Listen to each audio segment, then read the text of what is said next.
Hello my dear friend, welcome to education point online. So friend, कैसे हैं आप लोग? बहुत अच्छे होंगे।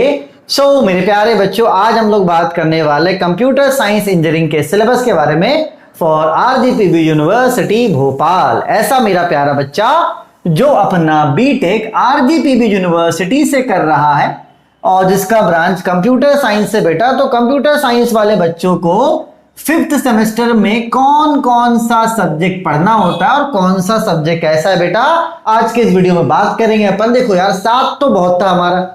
फर्स्ट सेमेस्टर में ऑनलाइन 7 था, फिर सेकंड, थर्ड, फोर्थ। अब यार अनफॉर्चुनेटली क्या है कि फिफ्थ सेमेस्टर में मैं कोई सब्जेक्ट पढ़ा तो नहीं रहा हूं, हाँ, लेकिन हमेशा मैं आपके साथ जरूर रहूंगा। मेरा नंबर सभी बच्चों के पास है।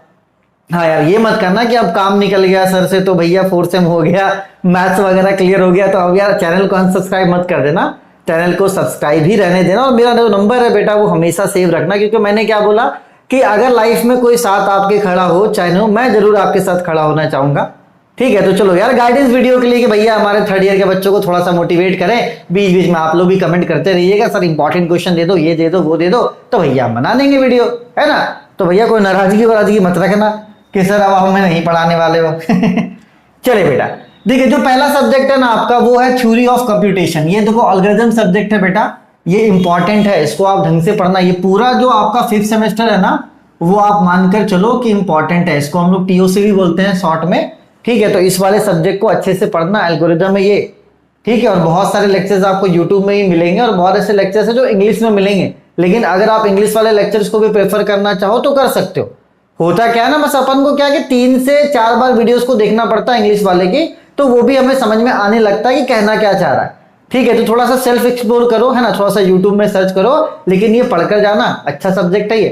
ठीक है, एकदम लापरवाही नहीं करना बेटा, क्योंकि अब यहाँ से जो आदत आप सीखोगे, क्योंकि आप मानकर चलो कि 2 साल के बाद आपको प्लेसमेंट वगैरह में ही बैठना है ना, तो अब अच्छे से पढ़ने की आदत डालो, रूटीन में पढ़ो। अब जो थोड़ा बहुत अगर आप लोग समय इधर उधर बर्बाद कर रहे थे तो अब मत करो। ठीक है, और जितने भी बच्चे हैं ना यहाँ पर, वो या तो फुल स्टैक का कोर्स ज्वाइन कर लो कहीं पे भी ऑफलाइन, है ना। जो भी बच्चे हैं भोपाल के, इंदौर के, जबलपुर के, है ना, तो वो क्या करो, फुल स्टैक में देखो बहुत सारा होता है। एक होता है फ्रंट एंड होता है ना, एक होता है आपका फ्रंट एंड, दूसरा होता है आपका बैक एंड, है ना। देख लो किसको फ्रंट एंड में काम करना है, किसको बैक एंड में काम करना है ना। इसी में आपका साइबर सिक्योरिटी भी आता है। तो अलग अलग तरह के ब्रांचेस हैं, तो आप जाइए फुल स्टैक का जो कोर्स है वो कीजिए, है ना। उसमें आपका आर्टिफिशियल इंटेलिजेंस भी आ जाएगा। मतलब कुल मिलाकर आप क्या है बेटा, आप कोचिंग ज्वाइन कर लो। ठीक है, बहुत ऐसे कोचिंग्स हैं जो आप मानकर चलो 20,000 से लेकर 30,000 तक लेते हैं वो आपका। ठीक है, वो आपको 8 मंथ का कोर्स करवाएंगे और साथ ही साथ आपको वो प्लेसमेंट भी करवा देंगे, है ना। देखो देखो, पार्टिकुलर किसी कोचिंग का नाम लूंगा तो वो मेरे लिए अच्छा नहीं है ना। बच्चों को लगेगा यार सर उस कोचिंग का नाम ले रहे हैं, उस कोचिंग का प्रमोशन करें, ऐसा नहीं। अपने सीनियर्स वगैरह से पता करो। ठीक है, अपने लोकेलिटी में मिल जाएगा आपको, कहीं जो भोपाल में, एमपी नगर में भी है, इंद्रपुरी में भी है, तो हर जगह अपने कन्वीनियंट के हिसाब से कुछ महंगे भी हैं, कुछ सस्ते भी हैं, जो आप एफोर्ड कर पाओ बेटा। अब मतलब आप समझो कि कॉलेज जाना थोड़ा कम करो, और जो आपका ये जो फुल स्टैक का कोर्स मैं आपको बोल रहा हूं ना, उसमें आर्टिफिशियल इंटेलिजेंस है, बैक एंड फ्रंट एंड, अब उसको आप ज्वाइन करने का समय आ चुका है। तो अभी जितने बच्चे देख रहे होंगे वो सब लोग घर पे होंगे। अब आप घर से आ जाओ, पूरा अगस्त रह लो और सितंबर से आकर क्या करो बेटा, आप ज्वाइन कर लो। 8 महीने का कोर्स होता है और वो क्या आपको प्लेसमेंट भी करवा देंगे, तो आपको प्लेसमेंट वगैरह का कोई लफड़ा नहीं रहेगा। ठीक है, तो जब भी बात करना तो प्लेसमेंट वाइज ही बात करना। ठीक है, तो कोचिंग का नाम मैं नहीं लूंगा बेटा, मैंने क्या बोला कि वो थोड़ा सा अच्छा नहीं रहेगा ना कि मैं किसी कोचिंग को प्रमोट करूं या तो बोलूं। आप अपने हिसाब से, बहुत अलग अलग कोचिंग भी, अलग अलग जगह पे भी कोचिंग्स है, आप जाइए अपने हिसाब से फीस की बातें कीजिए और जो भी हो सके। लेकिन अब आप समझो कि अब आपको क्या करना, कोचिंग ज्वाइन कर लेना है, लापरवाही मत करना अपने हिसाब से। ऐसा नहीं कि जो 50,000 वाला वो अच्छा है, ऐसा नहीं बेटा। देखो आपकी मेहनत है वो आपको आगे लेकर जाएगी, ये बात आप समझना। ठीक है, मन में एकदम ये ख्याल मत लाना कि अरे सर वो तो 50,000 वाली कोचिंग में जा रहा, हम तो 20,000 वाली में जा रहे हैं। वो सब एक समय के बाद मैटर नहीं करेगा। मैटर ये करेगा कि मेहनत कौन कितना कर रहा है और प्रैक्टिस कौन कितना कर रहा है। ठीक है, तो एकदम मन छोटा मत करना। 20,000 की कोचिंग में भी जाना तो अच्छे से मेहनत करना, महंगी कोचिंग में जाना तो भी मेहनत करना अच्छे से। ठीक है, क्योंकि देखो करने वाला मैं अकेला हूं ना, मैं वीडियोस बनाता भी हूं, एडिट भी करता हूं, सारी चीजें मुझे ही करनी पड़ती है बेटा। अगर मुझे पास समय होता है या तो मैं एक मैनेजमेंट, क्योंकि पता नहीं आदत मेरे को क्या है कि मैं खुद से ही काम करना पसंद करता हूं, है ना। स्लाइड्स भी मैं खुद बनाता हूं, तो अगर हुआ इन केस अगर आगे तो मैं कुछ ना कुछ करूंगा जरूर, लेकिन फिलहाल अभी आप पे छोड़ रहा हूं कि आप जाइए। लेकिन अब कोचिंग आप स्टार्ट कर दीजिएगा, ठीक है। चलो कोई दिक्कत हो तो भैया कॉल लगा लीजिएगा।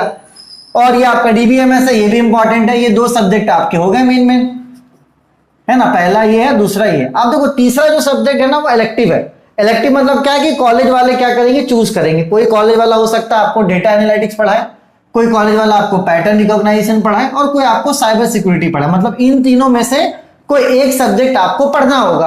आप बोलोगे सर ये कौन सा सब्जेक्ट हमें पढ़ना होगा, तो देखो बेटा इलेक्टिव सब्जेक्ट जो होते हैं ना वो आपके कॉलेज वाले चूज करते हैं, है ना। तो इसमें आपका कोई रोल नहीं होने वाला ना, मेरा कोई रोल है। तो अपने कॉलेज में आप पूछ लेना कि सर इलेक्टिव पेपर अपन को कौन पढ़ना है। ये तीन ऑप्शन है, डेटा एनालिटिक्स, पैटर्न रिकॉग्नाइजेशन और आपका साइबर सिक्योरिटी, ठीक है ना बेटा। चलिए तो इनमें से सिर्फ आपको कोई एक सब्जेक्ट पढ़ना होगा, ठीक। चौथा सब्जेक्ट भी आपका इलेक्टिव है, इसमें भी सिर्फ आपको कोई एक सब्जेक्ट पढ़ना होगा, वही सब्जेक्ट जो आपके कॉलेज वाले चूज करेंगे। सब्जेक्ट कौन कौन सा, internet and web technology, object oriented programming, ठीक है, और introduction to database management system, ठीक है। इन तीनों में से आपको कोई एक ही पढ़ना होगा, ठीक है। तो टोटल आपके 4 सब्जेक्ट है, चारों सब्जेक्ट आपके अच्छे हैं। चारों सब्जेक्ट को आप अभी से मेहनत करना स्टार्ट करो भैया, कोचिंग स्टार्ट कर दो, ऑफलाइन ऑनलाइन जो भी हो। ऑफलाइन में क्या है, थोड़ा रूटीन रहता है ना, थोड़ा सर का टेंशन रहता है, करना है तो मैं बोलूंगा ऑफलाइन ज्यादा प्रेफर करना, है ना। ऑनलाइन कोर्सेज हैं, सस्ते पड़ते हैं, लेकिन क्या आपको रूटीन में नहीं लेकर आ पाएगा वो क्या 20-25 हजार लेगा, आपको प्लेसमेंट वगैरह में बैठाएगा, सारी तैयारी करवा देगा। तो ठीक है, उतना पैसा मत देखना, जब इतना पैसा आप लोगों ने खर्च करा है ना, तो आप पैसा पकड़ने की जरूरत नहीं, ठीक है। बाकी 2 लैब है आपके, एक लिनक्स का दूसरा पाइथन का, ठीक है बेटा। चलिए तो डिटेल सिलेबस मैं आपके सामने यहाँ पे रखता हूँ, थोड़ा सा डिटेल सिलेबस भी आप देख लीजिए, है ना। ये थ्योरी ऑफ कंपटीशन का unit 1, 2, 3, okay, and this is your 4 and 5 theory of competition का।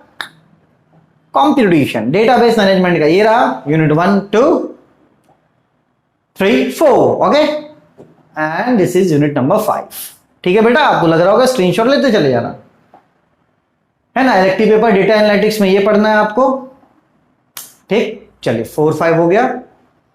ये पैटर्न रिकॉग्नाइजेशन, ये तीसरा सब्जेक्ट चल रहा है आपका, ठीक। 4, 5 ये आपका तीसरा वाला, ठीक, इसका भी 4, 5 हो गया। चलो ये चौथे का पहला हो गया, है ना, और ये आपका दूसरा, मतलब ये उसी का हो गया। दूसरा मैं भी ऐड कर देता हूं यहाँ पे।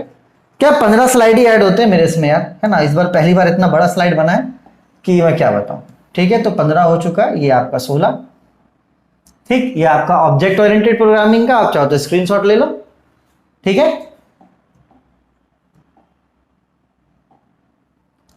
चलो यार थोड़ा कमेंट करना तुम लोग, ठीक है। ये 4, 5 हो गया, है ना, इसका हम स्क्रीनशॉट ले लो।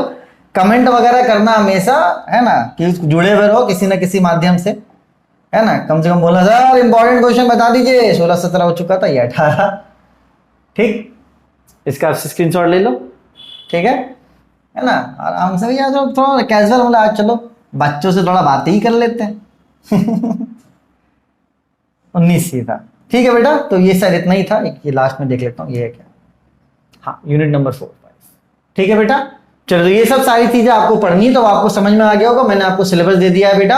अब आपको क्या करना है भैया, इन सब की आप प्रिपरेशन करो, ऑनलाइन पढ़ो ऑफलाइन पढ़ो, जैसे पढ़ना पढ़ो, लेकिन एक रूटीन से पढ़ो, ठीक है। और साथ ही साथ मेरे प्यारे बच्चों, मैंने क्या बोला कि अब आप कोडिंग वगैरह का क्लास ज्वाइन कर लो, है ना। ऑफलाइन ज्वाइन करना और ऐसी जगह पे ज्वाइन करना जहां पर आपको प्लेसमेंट ऑफर करता हो, ठीक है। तो 1-2 साल आप करोगे तो आपका प्लेसमेंट भी हो जाएगा, तो घबराने की जरूरत नहीं। बस आपको क्या है कि अब अच्छे मन से मेहनत करना है, ठीक है। किसी को कोई भी घबराहट हो तो मैं नंबर तो सभी को पता ही है, कॉल कर लेना, है ना। सामने मिस कॉल करना, मैं बातें कर लूंगा। 7987835375, है ना। अभी कुछ दिन पढ़ो, फिर उसके बाद मुझे पता आप लोग इंपॉर्टेंट क्वेश्चन के लिए चिल्लाओगे, तो जब इंपॉर्टेंट क्वेश्चन के लिए चिल्लाओगे भैया तो हम आ जाएंगे आपके लिए इंपॉर्टेंट क्वेश्चन लेते हुए।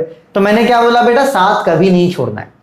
मैं भले आपको पढ़ा नहीं रहा हूं, हमेशा आपको गाइड करूंगा, एकदम बड़े भाई की तरह। ऐसा नहीं कि भैया स्टूडेंट, आपके साथ रिलेशन अलग है, बड़े भाई की तरह हमेशा गाइड करूंगा। तो आप अपना ख्याल रखिए, अच्छे से पढ़िए। अभी आप लोग सब घर पे होंगे, आइए आराम से, ठीक है। और आके कोचिंग ज्वाइन कीजिए, सब्जेक्ट्स के जो भी हैं उनको आप सिलेबस वगैरह डाउनलोड करके पढ़ना स्टार्ट कीजिए, ठीक है बेटा। चलो तब तक अपने और अपनों का खूब ख्याल रखिए। Take care, bye bye, Tata.